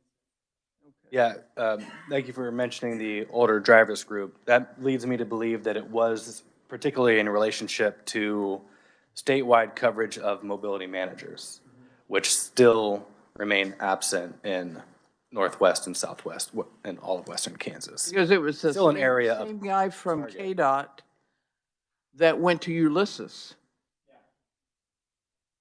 It was the same people, same person. And when he got to Ulysses, he says that I understand what it means to cross the state of Kansas now. Yeah. And he didn't even totally cross the state of Kansas. No, either direction. Well, that would have been John Moore, and at least he did come from Kansas City that day, because we still work with him a little bit. He's no longer at KDOT, but that's his fondest memory of working with us. This trip to Ulysses, yeah. Yeah. No, At Salina with OCCK, is she the farthest west mobility manager? She is. And we have, like we mentioned earlier, so that is different than a study, but we have now seven mobility managers. And what that actually means is all those territories now have experience of having one, and they all have different experiences, but they're all positive experiences. So that's word of mouth getting out that there actually is a benefit to it. And now we mentioned earlier, it's 100%, so it's little to no risk of hosting somebody. And that is still a major effort of ours, is to get it into Western. So are you looking for a location? So we've brought it up at several CTD meetings with both CTD 8 and CTD 6. So CTD 8 would be Northwest and CTD 6 would be Southwest. Right now, we have a potential for a host agency in Southwest Kansas. Dodge City has expressed interest in maybe hosting. In Northwest Kansas, we have an issue where everybody wants a particular agency to host and they are not willing to host. So we're still trying to find a host agency in Northwest Kansas. However, if we can find a host agency in either of those places, then we can get a mobility manager in those locations. But to further your question, there's still CTDs established in both of those places with a full board, which means, and they have had a study done in the past. Those are available on our website. Okay, another question? Yeah, just a question. When you said that you have somebody that is unwilling to host, is that the whole northwestern Kansas area? Yes. And is that a nonprofit organization that serves in one county or a few counties doesn't want to expand? The hosting of a mobility manager does not mean you have to expand your service or your agency. All you're doing is you are basically giving up some office space, and the funding is going through your agency to pay for this position. HR benefits. So all of your HR benefits, all of the funding, so the funding goes through the host agency, and then they bill KDOT for it. All of our KDOT programs are reimbursement based, which means you have to spend the money and then bill us for it later. I'd like to catch you later and find out who that is. That's my area. Thank you. So there still is a lot of education that needs to be done on what the program offers. But even getting the foot in the door has been hard. Even stating it's 100% has been limiting. Okay, we have a question in the back.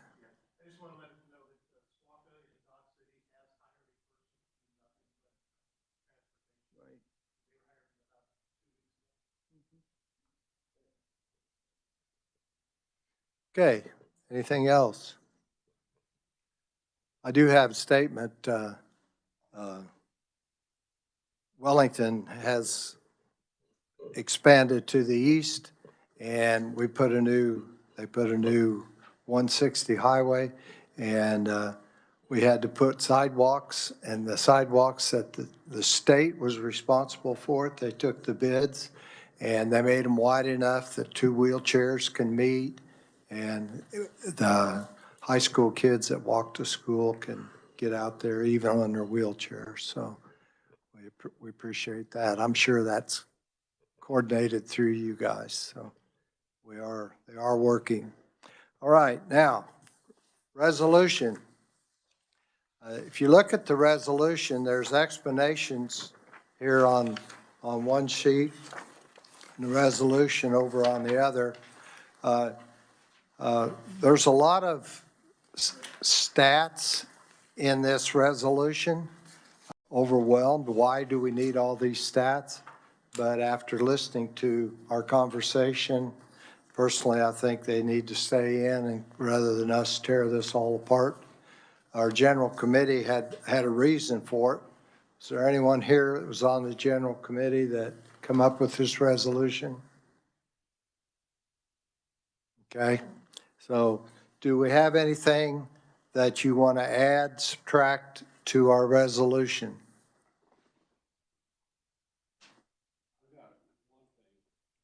Okay. When she read it over here, on the very bottom, the third sentence up there from the bottom, it says friends and neighbors for ride. And she said for a ride. I wonder if that should be for a ride instead of for ride. She said it like it should have sounded, but she didn't say it the way it was written.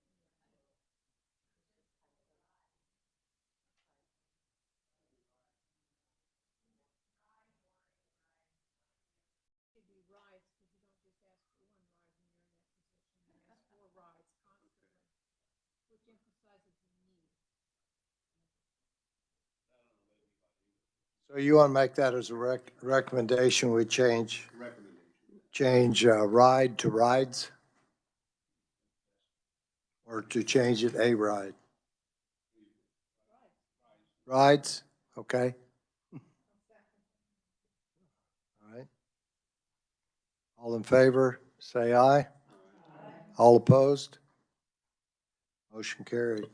Okay, any other adjustments that we need to make? Did you get that?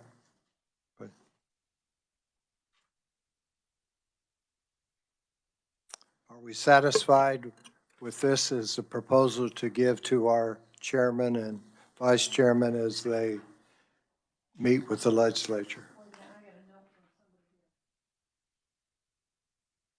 One of the people from PSA 11, one of the people from PSA mentioned that they talk about the rural and the remote transportation area, but we need to add in as well as metropolitan areas. not just the rural and remote transportation plans. On the very last sentence, be it further resolved. Yeah. Just add, that needs to be added. It says, the Silverhead Legislature or other organizations to establish an effective rural and remote transportation plan. It needs to be rural, remote, and metropolitan area station transportation plan. Okay, are you saying that, were they saying that the metropolitan areas are not covered well either? Well, I don't think so. Or do you want them to be? We're trying to get one in Johnson County, but it's not there. Okay. You know, and just a side note, Johnson County, they're working on one of those things where you can ride the bus, you know, less expensive or whatever. Well, what 85-year-old person can get to the bus stop, much less get on the bus, go to her doctor appointment, get back to the bus stop and get on? Not efficient. Okay, how are we doing on So just add committee? We want to, any other discussion on adding and metropolitan after the word rural? Stephanie, did you have? You could just reword it to say to establish effective transportation plans for rural and remote areas as well as metropolitan areas. Okay, great. Permission to speak. It does say urban in another area. Yep, that would work.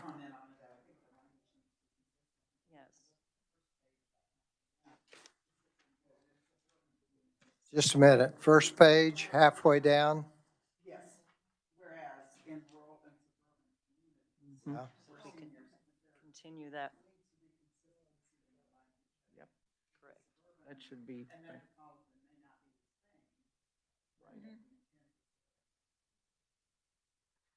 Should say rural and suburban.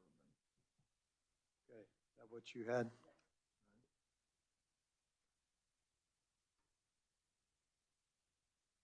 We need someone to make a motion to change that in whatever form you want. Well, it says rural and suburban communities. Mary had it written out, right? You had it written out, didn't you? Now, I say that change, the one whereas where she just mentioned, change it to match the last sentence on the, to be further resolved. So those two sentences are this match. So you want to change the last sentence of our deal, or the first? We've already said we're going to change the last sentence. We're going to Okay. change the last sentence to include as well as metropolitan areas. So. We haven't voted on that. Oh, we haven't, okay. So, but in the whereas, put the same verbiage there that we have in the resolve.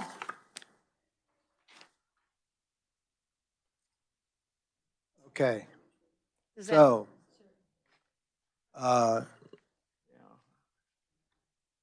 you want to read our the change on the last page so everybody has it? Just kind of to be clear. We haven't voted on it yet, but this is how we're going to write it. So there's Adam Siebers, Revisor's Office. There's kind of two areas on the back page. The first, be it resolved, and then the third, be it resolved, both mention rural and remote areas. I think the suggestion was to add in as well as metropolitan areas. To be honest with you, that kind of creates a run-on sentence. It's not that it can't be done. I think if you're including that under the transportation plans, it's probably better to make it a conjoined rural, comma, remote, and metropolitan transportation plans. Probably suggest for both to read equally as for both the first resolved and the third. Everyone understand that? Agree? Okay, can we read where you want this inserted and changed? So we know you had two different spots on the back page, right? Okay, where's the first one?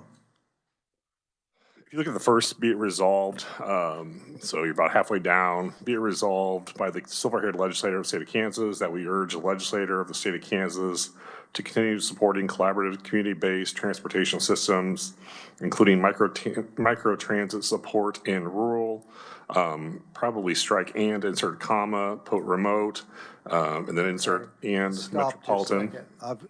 You lost me when you started. I don't know if you lost anybody else. So we're on the back page. The first, be it resolved, or second? I'm sorry. The first one. First, for sure. Okay. And do you have that change? Okay, I don't have to understand it. Okay. Okay, thank you. Okay, go ahead. Sorry, sir. Fine. So essentially you would add in, after remote, if you're still with me on the first, be it resolved, after remote, adding in quote, and metropolitan, and then unquote. And then if we go down to the third, be it resolved, when we do this in real life, we usually have line numbers, so it does get a little easier for bills. Unfortunately, we don't have that here. Essentially, the second to last line of the resolution, we would strike the very last word on the second to last line. It goes effective rural. We would strike and, insert a comma, continue with remote, and then add in quote, and metropolitan, end quote, and then continuing on with transportation plans. Okay, thank you. As Eric just pointed out, it would be the same. Go up to the two more lines up. Identify transportation needs in rural, comma, remote, and metropolitan areas. So to keep consistent, probably we would need to enter it in there. So essentially the three places, there'd be three places where and metropolitan would be inserted into the resolution. All right. Okay, we have one here.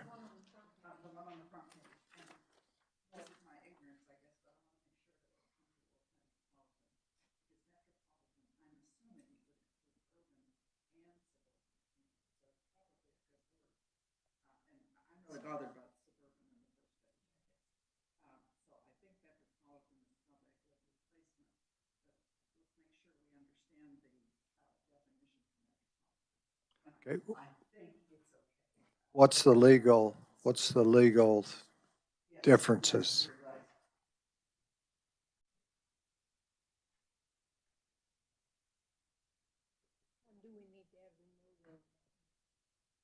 I have a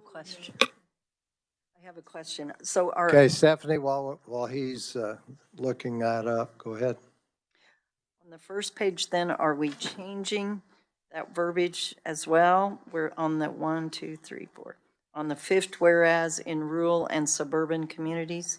We're looking up the legality of it right now. So yeah, that's where we're at. Yes, that's where we're at.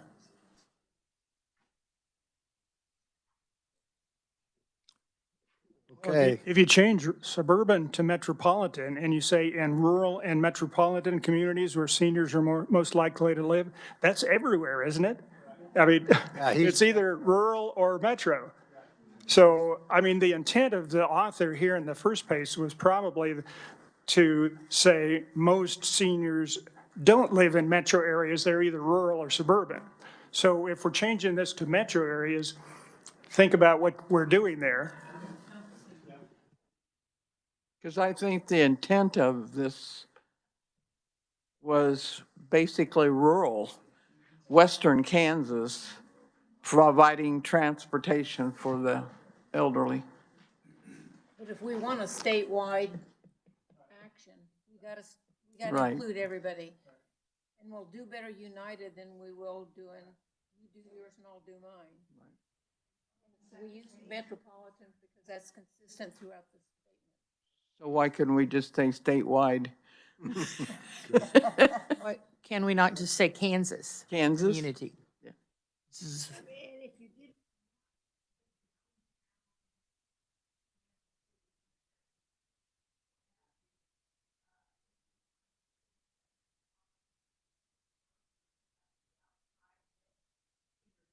Why would you not want them?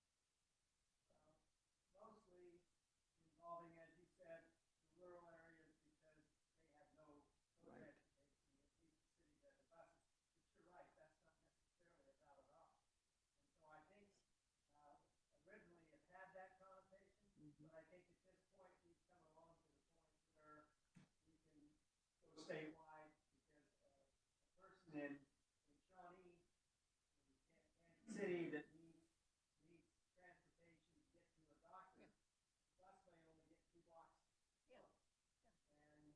And public transportation will take you to the doorstep of your doctor. So, yeah, I think that's really good to clean up the language and make it along those lines. But I think it goes back to our original thought. Right. Okay, we have some input. Well, we have to do that whole thing because it's where the seniors are most likely to live. Okay, we have some input from our specialist here. So I would just say that the the purpose of those whereas clauses are just to kind of build to an ultimate conclusion. And so any one of them is just one piece that leads to the final resolution. But those 3 resolution clauses at the end are what you're actually proposing is done. But just as a suggestion, if you change it to in metropolitan communities, it's not true that seniors are most likely to live there. And it's less likely that transportation is non-existent. But you could just get away from the geographic designations and say something like, in many places where seniors live, public transportation may be non-existent. Or you could just say, in Kansas, public transportation for seniors may be non-existent or impractical. You know, right. Either one. I think the main thing that we need to know is that our president and President Pro Tem understand when they present it to the committees in legislature. So we need to, we have this on our notes so that they can present it to them. So we need to decide how we want to amend this resolution. So I have a lot of suggestions, but no motions. Concern that I just thought about when someone mentioned something about metropolitan. In Wichita, where we live, they have a metropolitan transportation system. They got little buses going all over the place. And then all these care homes they've been building there, they got their names on the side of the buses and they're taking people all over the place. So would we run into some kind of opposition with current processes that are in metropolitan areas that are already handling this if we wanted the Kansas Department of Transportation to get in competition with them or something? Just a thought. I mean, it's not, just a thought. Is there a legality? We run in this in Sumner County. We have a bus company that takes people around the town. And if we take people from the county, we can't use that transportation. And if we use that people from our city, they're saying they're going to lose their funding. Is there legality on it? Kind of like we addressed earlier. That's like a case by case, policy by policy of each agency. But I would remind that the very first line is the continuation of supporting what already exists. So that's something that already exists, and you need to find stuff for the gaps and the missing needs. Thank you.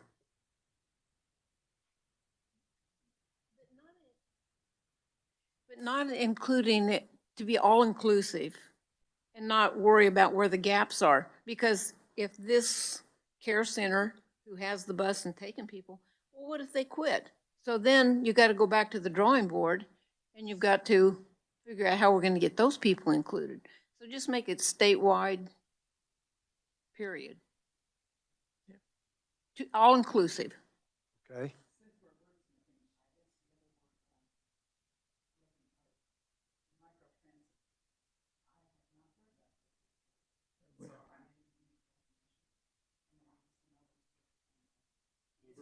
The baby bus.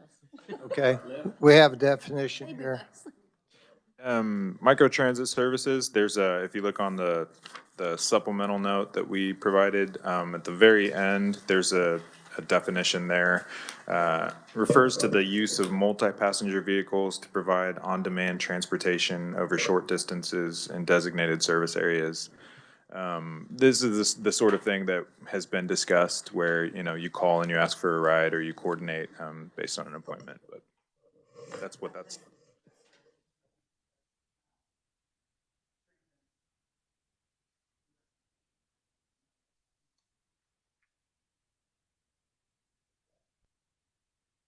Somebody have any other discussion?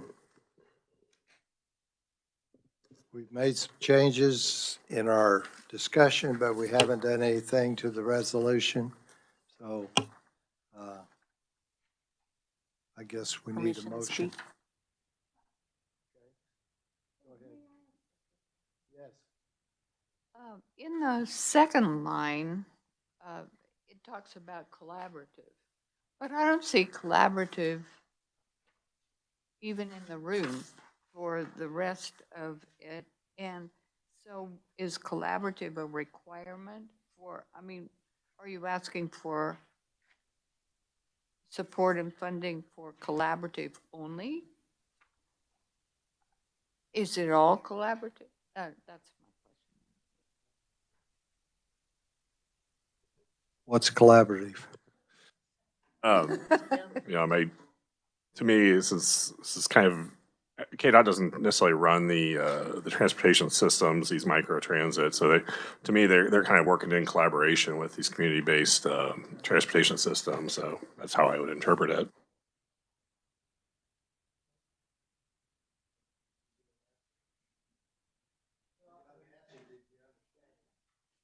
I think it means that they all are.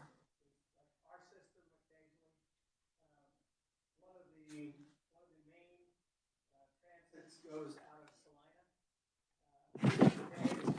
Route 3 times a day up and down 81. And so especially if we're busy and need our vehicle back in our counties, then we will take a client to the junction where the OCCK vehicle will meet them. And then they'll take them usually to Salina, maybe then we're going to go to Minneapolis.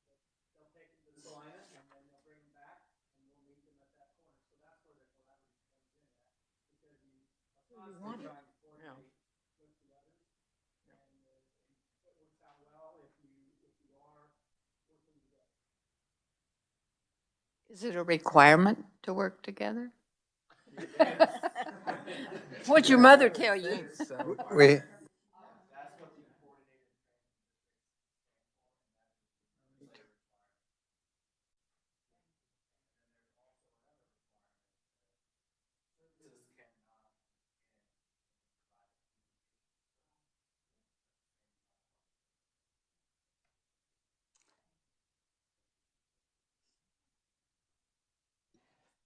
okay. Our committee meeting is about over, so we're ready. I would like to make a motion that we accept resolution number 4204 with the following changes. On the first page at the bottom where it reads ride, it would be rides. On the second page, in the first resolution, be it resolved by the Silver-Haired Legislative of State of Kansas that we urge the Legislature of the State of Kansas to continue supporting collaborative community-based transportation systems, including microtransit support in rural, remote, and metropolitan areas for the senior citizens of Kansas, and so on. Okay, just a second. Did you get that? Okay, all right. And then on the last resolution, be it further resolved that again, it is changed to rural, remote, and metropolitan areas in the second line. And in the last line, second last line, where it again says rural, remote, and metropolitan transportation plans. Okay. Thank you. Do we have, everyone understand that? Those changes? Okay. And we will have a new printout, but I assume this afternoon for our session. You'll have those ready. Okay, thank you. Can I add a couple changes before we vote on that, or do we need to just vote on that first? Just a second. We got a question. I didn't want it changed. Okay, all right. She, in her resolution, or her recommendation was her motion did not want to change that, so that's why she did not repeat that. Yes.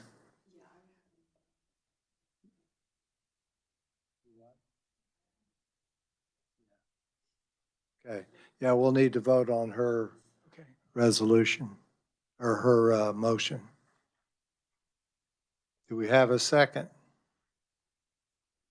I'll second. Okay. And moved and seconded that we make these changes to resolution 2204. Oh, is that right? 4204. 42. Dyslexic. Okay. All in favor, raise your right hand. All against, raise your hand. Okay, those changes, the motion is carried. Now, do we have any other further discussion? I have a couple suggestions, relatively minor, I think. On the top of the back page, third line, I would propose that we insert the word care in between long-term and facilities. Possibility of placement in long-term care facilities. And then on the last paragraph, be it further resolved, right at the bottom of the page, I would suggest that where it says silver-haired legislature, that we capitalize each of the three words in silver-haired legislature. So that's my motion. Okay. Just for the last one, when our drafting, I know it always appears uneven, but we capitalize certain letters in certain circumstances and other times we don't. Kind of like Kansas Department of Transportation, we don't always, Department of Transportation generally would be capitalized, but just on our statutory drafting, certain words are not capitalized. And it's not intention, it's just our standard style of drafting, so. But it's okay to go ahead and make the change or to save it? Yeah, feel free to keep going on with that. That's fine. To make that motion. All right.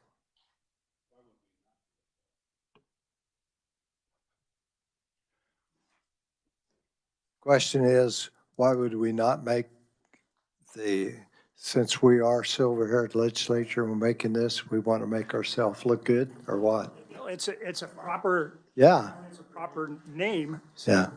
Okay. All right. Okay, we have a motion and we have a second. Okay. Any further discussion? Okay, we have a motion to change these, insert the word care as well as capitalize silver-haired legislature. All in favor, say aye. Aye. All opposed? Motion carried. Whew. Thank you all. Well, I got one question. Did we determine? Yeah, I think so. And my question is, did we decide that we do not need to change the whereas in rural and suburban communities where seniors are most likely to live, public transportation may be non-existent? That's still true. But shouldn't it be the state of Kansas? I mean, I agree with you that that's where the majority of them are, but we want to be all-inclusive. I think our people that will go before the legislative committees will understand that, but it's whatever you want to do. We have a question back here.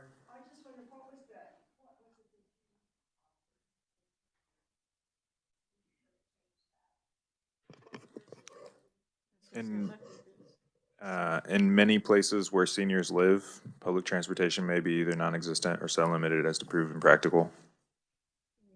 Places throughout Kansas.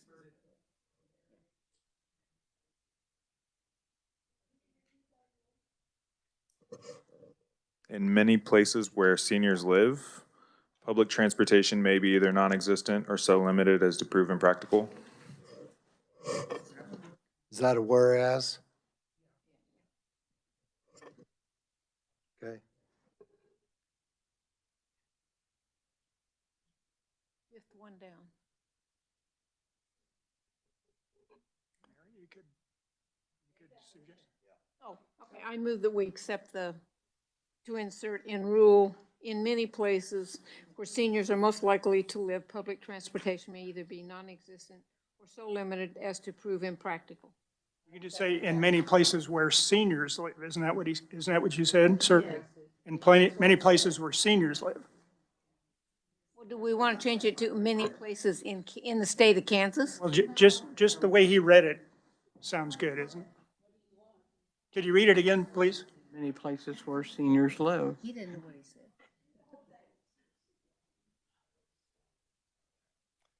We're discussing. Have him read it again. They're discussing.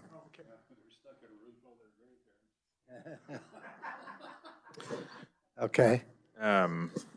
Yeah, so I'm excluding the statement about where seniors are most likely to live, because I think it's true that seniors are more likely to live in rural and suburban communities.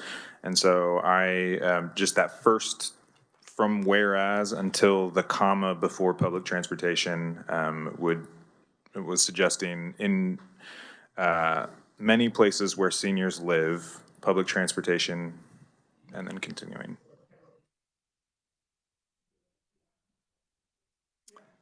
In many places where seniors live. The fifth whereas, in many places or locations, many places where seniors live. Seniors live. Public transportation. Okay?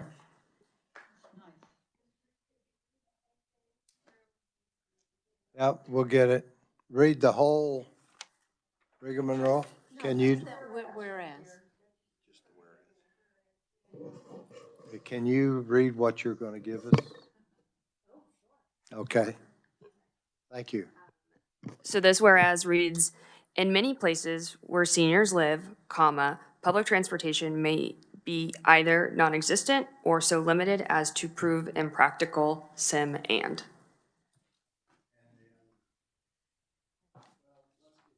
Let's get this one done. Okay. I don't think we had an in there, whereas, I thought it went whereas many places. In many places. In many places. Did you put in? Yeah. Okay. There's no rural anymore. So whereas, comma, in many places where seniors live, comma, public transportation. Is that? Okay, who made the motion? Is that? Okay, did you use the word in? Oh, well, you guys don't either. Oh, we're not ready for that. Mary, did you use the word in? Yes. Okay. In many places where seniors live, public transportation may be either non-existent or so limited as to prove impractical. You got it. Okay, got it. All right. Is that a motion? Who? Motion? Second. Second. Get it? Okay, all in favor, say aye. Aye. All opposed? Okay. Now, we have the resolution as it's amended. We'll need I think we already have no, we didn't, because you can't have two motions on the floor. So we now have a motion and a Second, to accept the amended Resolution 4204. All in favor, say aye. Aye. All opposed, get up and go eat. Thank you all for sticking with us.